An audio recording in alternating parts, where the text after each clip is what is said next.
Good morning बच्चों, स्वागत है आपका हर घर पाठशाला में। आज हम पढ़ेंगे fifth unit RDBMS concepts and MySQL का टॉपिक TCL कमांड्स। तो स्टार्ट करते हैं। What are TCL transaction control language commands. TCL commands are used to manage and control transactions in a database. Any change made in the database is called a transaction. So, TCL commands are used to manage the changes made by DML commands. बच्चों, TCL commands हम SQL उन commands को बोलते हैं जो database में transactions को manage और कंट्रोल करने के लिए यूज होती हैं। कोई भी ऑपरेशन जिसकी वजह से डाटाबेस में डाटा चेंज होता है उसे हम ट्रांजैक्शन बोलते हैं, चाहे वो डाटाबेस में डाटा इंसर्ट करना हो, डिलीट करना या फिर अपडेट करना। एक ट्रांजैक्शन में एक सिंगल कमांड भी हो सकती है और यह कई सारी कमांड्स का ग्रुप भी हो सकता है। बच्चों, डाटाबेस के डाटा में changes DML commands insert, update और डिलीट की वजह से ही होती है। तो इस कारण TCL कमांड्स हमेशा DML कमांड्स के साथ ही यूज होती हैं। तो DML कमांड्स की चेंजेस को मैनेज करने के लिए हम जिन TCL कमांड्स का यूज़ करते हैं उनमें से फर्स्ट है commit, second roll back and third save point. तो एक एक करके इन कमांड्स को डिस्कस करते हैं। First, commit. This command is used to permanently save all the changes made by a transaction into the database. It saves all the changes since the last commit or rollback command. बच्चों, commit का मतलब है permanent. तो एक transaction में DML commands जो जो changes करती है, यह कमांड उन सभी चेंजेस को परमानेंटली डाटाबेस में सेव कर देती है। लास्ट कॉमिट और रोलबैक कमांड के बाद जितनी भी चेंजेस हमने की होती है, कॉमिट कमांड उन सभी चेंजेस को परमानेंटली डाटाबेस में सेव कर देती है और फिर हम उन चेंजेस को दोबारा से रिस्टोर नहीं कर सकते हैं। Syntax, commit semicolon. बच्चों, चेंजेस को परमानेंट करने के लिए हमें ट्रांजैक्शन में सिंपली कॉमिट कमांड लिखना है और सारे के सारे चेंजेस परमानेंट हो जाएंगी। बच्चों, अब MySQL में प्रैक्टिकल करके समझते हैं कि किस तरह से कॉमिट कमांड वर्क करती है। लेकिन आप सब सोच रहे होंगे कि हमने इतनी बार DML कमांड्स जैसे इंसर्ट, अपडेट और डिलीट का यूज़ किया, लेकिन हमें कभी भी उन चेंजेस को सेव करने के लिए कॉमिट कमांड की ज़रूरत नहीं पड़ी। तो आप सब सही सोच रहे हैं, क्योंकि MySQL में एक फीचर होता है ऑटो कमिट, जो ऑटोमेटिकली सारे के सारे चेंजेस को परमानेंटली डाटाबेस में सेव कर देता है। तो TCL कमांड्स को यूज़ करने के लिए हमें इस ऑटो कमिट फीचर को डिसेबल करना पड़ता है, ताकि प्रोग्रामर एक्सप्लिसिटली उन सारी चेंजेस को मैनेज कर सके। हर ट्रांजैक्शन से पहले हम स्टार्ट ट्रांजैक्शन कमांड लिखकर इस फीचर को डिसेबल कर सकते हैं। फॉर एग्जांपल, हमारे पास एक टेबल है स्टूडेंट, जिसमें हमारे पास 5 स्टूडेंट्स के रोल नंबर, नेम और एज हैं। अब हम चाहते हैं कि हमें उस स्टूडेंट का रिकॉर्ड डिलीट करना है जिसकी एज 13 है, यानी उसका रोल नंबर है 102 और नेम है अजय। तो हम कमांड टाइप करेंगे delete from student where age is equal to 13 और जैसे ही एंटर प्रेस करेंगे तो यह बोलेगा क्यूरी ओके, 1 रो इफेक्टेड, यानी कि रिकॉर्ड डिलीट हो गया है। अब हम इसे चेक करते हैं, सेलेक्ट स्टार फ्रॉम स्टूडेंट। तो हमारे पास वो स्टूडेंट जिसकी एज 13 है वो डिलीट हो गया है और हमारे पास सिर्फ 4 रिकॉर्ड ही बचे हैं। लेकिन अभी तक हमने इन चेंजेस को परमानेंट नहीं किया है, यानी कमिट कमांड अप्लाई नहीं की है। तो अगर हम MySQL को क्लोज करते हैं और फिर से MySQL को ओपन करके स्टूडेंट टेबल का डाटा चेक करते हैं, तो वो पहले जैसा है, यानी उस स्टूडेंट का रिकॉर्ड जिसकी एज 13 है वो डिलीट नहीं हुआ। तो अब हम दोबारा से ट्रांजैक्शन को स्टार्ट करते हैं और स्टूडेंट टेबल से डाटा को डिलीट करते हैं।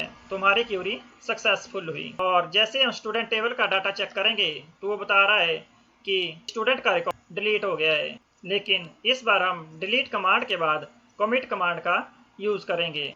इस बार जब हम MySQL को क्लोज करने के बाद MySQL को दोबारा से ओपन करके जब हम स्टूडेंट टेबल का डाटा चेक करेंगे तो हम देखेंगे कि चेंजेस सेव हो गई है, यानी वो रिकॉर्ड जिसमें स्टूडेंट की एज 13 है वो परमानेंटली डिलीट हो गया है। तो बच्चों, इस तरह से commit कमांड वर्क करती है।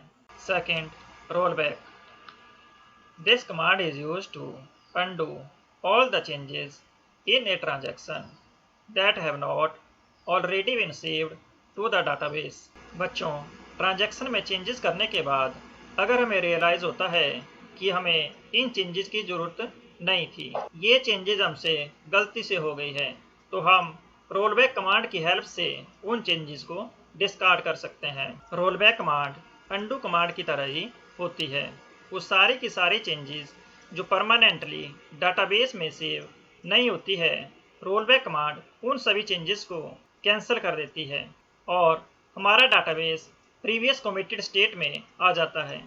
Syntax rollback. चेंजेस को कैंसिल करने के लिए हमें सिंपली रोलबैक टाइप करना है और एंटर प्रेस करते ही सारी की सारी चेंजेस कैंसिल हो जाएगी। बच्चों, अब प्रैक्टिकल करके समझते हैं रोलबैक कमांड को। तो हमारे पास स्टूडेंट टेबल में 4 रिकॉर्ड्स हैं, जैसा कि आप देख रहे हैं। अब हम ट्रांजैक्शन को स्टार्ट करते हैं और स्टूडेंट टेबल से वो रिकॉर्ड डिलीट कर देते हैं जिसमें स्टूडेंट की एज 15 है। तो हम क्यूरी यूज करेंगे delete from student where age is equal to 15। Query execute होने के बाद जब हम दोबारा से टेबल का डाटा देखेंगे तो वहाँ से वो रिकॉर्ड डिलीट हो जाएगा जिसमें स्टूडेंट की एज 15 है। तो हमारे पास टोटल 3 रिकॉर्ड्स ही बचेंगे।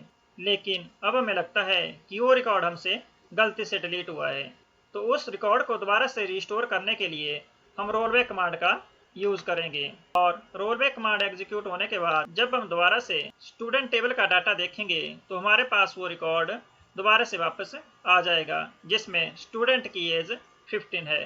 तो हमारे पास दोबारा से टोटल 4 रिकॉर्ड्स हो गए। Third, save point. This command is used to set a point in a transaction to which transaction can be rolled back। बच्चों, अभी हमने चेंजेस को डिस्कार्ड करने के लिए रोल बैक कमांड पढ़ी, लेकिन उसकी एक लिमिटेशन है कि अगर हम एक ट्रांजैक्शन में 5 DML कमांड्स यूज कर रहे हैं तो रोल बैक उन सभी 5 DML कमांड्स की चेंजेस को डिस्कार्ड कर देती है। अगर हम चाहते हैं कि हमें सिर्फ कुछ ही चेंजेस को रोल बैक करना है तो हम सेव पॉइंट कमांड की हेल्प से ट्रांजैक्शन में एक पॉइंट सेट कर सकते हैं ताकि उस पॉइंट तक हम ट्रांजैक्शन को रोल बैक कर सकें।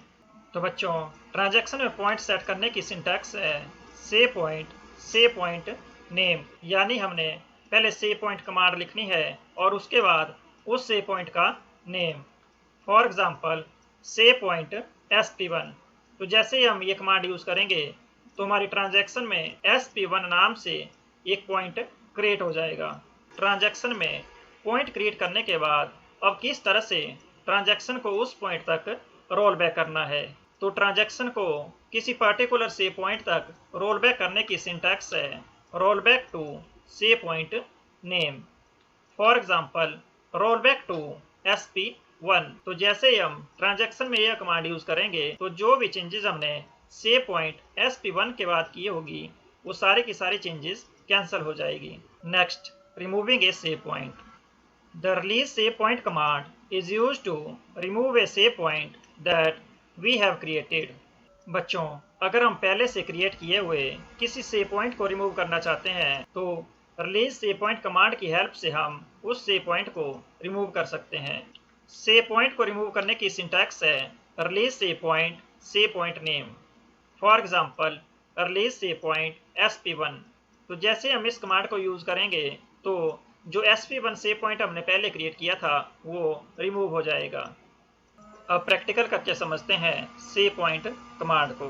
बच्चों, रोलबैक कमांड की एक डिसएडवांटेज है कि जब भी हम एक ट्रांजैक्शन में मल्टीपल DML स्टेटमेंट्स का यूज करते हैं तो रोलबैक कमांड उन सभी चेंजेस को डिस्कार्ड कर देती है। जैसा कि हम देख रहे हैं कि हमारे पास स्टूडेंट टेबल में पहले 4 रिकॉर्ड्स थे, फिर हमने ट्रांजैक्शन को स्टार्ट किया और 3 रिकॉर्ड्स जिनमें स्टूडेंट के रोल नंबर 101, 103 और 104 हैं उन्हें डिलीट कमांड की हेल्प से डिलीट कर दिया। तो हमारे पास स्टूडेंट टेबल में एक रिकॉर्ड रह गया जिसमें स्टूडेंट का रोल नंबर 105 है। इसके बाद रोल बैक कमांड यूज करने पर जब हम टेबल का डाटा देखेंगे तो हमारे पास तीनों के तीनों डिलीटेड रिकॉर्ड्स वापस आ जाएंगे। तो सारे चेंजेस को रोल बैक करने के बजाय अगर हम चाहते हैं कि हमें सिर्फ कुछ ही चेंजेस को रोल बैक करना है तो उसके लिए हम यूज करते हैं सेव पॉइंट का। तो सेव पॉइंट कमांड की हेल्प से हम ट्रांजैक्शन में कहीं भी पॉइंट क्रिएट कर सकते हैं। फॉर एग्जांपल हमने तीनों डिलीट कमांड्स के बाद सेव पॉइंट sp1, sp2 और sp3 क्रिएट किए हैं और जब इन डिलीट कमांड्स को एग्जीक्यूट करने के बाद हम टेबल का डाटा देखेंगे तो हमारे पास एक रिकॉर्ड ही बचेगा। तो अब हमें लगता है कि हमने रोल नंबर 104 का रिकॉर्ड गलती से डिलीट कर दिया है और हमें वो वापस चाहिए। तो हम उससे पहले वाले सेव पॉइंट तक ट्रांजैक्शन को रोल बैक कर देंगे। तो इससे पहले जो हमने सेव पॉइंट क्रिएट किया था वो था sp2। तो हम कमांड यूज करेंगे रोल बैक टू sp2। इस कमांड को एग्जीक्यूट करने के बाद जब हम स्टूडेंट टेबल का डाटा देखेंगे तो हमारे पास वो रिकॉर्ड जिसमें स्टूडेंट का रोल नंबर 104 है वो वापस आ जाएगा। बच्चों, ट्रांजैक्शन के दौरान अगर हमें लगता है कि हमें किसी सेव पॉइंट की जरूरत नहीं है तो हम उसे रिलीज सेव पॉइंट कमांड की हेल्प से रिमूव कर सकते हैं। फॉर एग्जांपल हमने यहाँ पर सेव पॉइंट sp2 को रिमूव किया है तो इसके लिए हमने कमांड यूज की है रिलीज सेव पॉइंट sp2। तो इस क्वेरी को एग्जीक्यूट करने के बाद जब हम इस सेव पॉइंट को दोबारा से यूज करेंगे तो ये एरर देगा save point sp2 does not exist. तो बच्चों, ये थी एसक्यूएल की TCL कमांड्स। Thank you.